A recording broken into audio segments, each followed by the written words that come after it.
to English Express, the podcast that helps you speak better English one episode at a time. I'm your host, Your Name, and today we're diving into a topic that affects millions of learners around the world. Have you been studying English for months or even years, but when it's time to speak, your mind goes blank? You freeze. You know the words, but they just won't come out. If that sounds like you, you're not alone, and this episode is for you. Today, we're exploring why most people struggle to speak English and, more importantly, how to fix it. Whether you're a student, a working professional, or someone who just wants to travel or connect globally, speaking English fluently can open so many doors. But why is it so hard? Why can people read and write but still struggle to speak? To help us answer that, I'm joined by someone who has seen this problem up close for over a decade. Meet Ana Rivera, an experienced ESL teacher who has spent the last 10 years helping adults in Asia and Latin America become confident English speakers. Ana specializes in helping learners move from "I understand English" to "I speak English," and today she's here to share what really works. Thanks for having me. It's great to be here and talk about this topic because I've seen it again and again. Smart, motivated learners who just can't speak confidently. But the good news is, it's fixable. Let's start with the big question. Why do so many learners struggle to speak? Great question. The biggest reason? They focus too much on passive learning.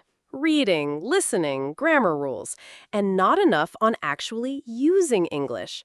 It's like trying to learn to swim by reading a book. You have to get in the water. That's a powerful analogy. So it's not about how much you study, but how you study. Exactly. Also, fear. Fear of making mistakes. Fear of sounding silly. That mental block can stop learners from speaking even when they do know the words. Do you have an example of a student who overcame this? Absolutely. I had a student in Vietnam. Her name was Lynn. She studied English for 7 years, but couldn't have a 1-minute conversation. She was afraid of speaking. So we focused on speaking every day, starting with 2 minutes. Within 3 months, she could speak for 15 minutes straight. Confidence is built by doing. That's incredible. So it's more about practice and mindset than perfection. Let's give our listeners something they can do today. What are 3 things they can start doing right now to improve their speaking? 1. Shadowing. Repeat what native speakers say in real time. Use YouTube videos, TED Talks, etc. 2. Speak to yourself. Describe your day in English. Talk to yourself in the mirror. 3. Find a speaking partner. Even 10 minutes a day makes a difference. Join language exchanges or use apps like HelloTalk. What's one big myth people believe about learning to speak English? That you need to have perfect grammar first. Nope. You can speak with mistakes and improve as you go. Kids learn by speaking first, not by studying grammar rules. All right, let's summarize some of the gold you shared today.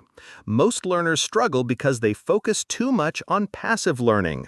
Fear of making mistakes holds people back. Confidence is key. Speaking daily, even in small ways, builds fluency. You don't need perfect grammar. Just start speaking. And remember, fluency isn't about knowing every word. It's about being able to express yourself with the words you do know. Exactly. Progress, not perfection. If you're listening right now and thinking, "That's me, I've been afraid to speak," I want to challenge you. Today, speak for just 2 minutes out loud. Talk to yourself, a friend, or record a voice note. Start small, stay consistent, and don't give up. And if this episode helped you, please follow the podcast, share it with a friend, and leave us a review. It helps more learners find us and join the journey to fluency. Thanks again to our guest, Ana Rivera. You've given us so much value today. Until next time, keep practicing, keep speaking, and keep growing.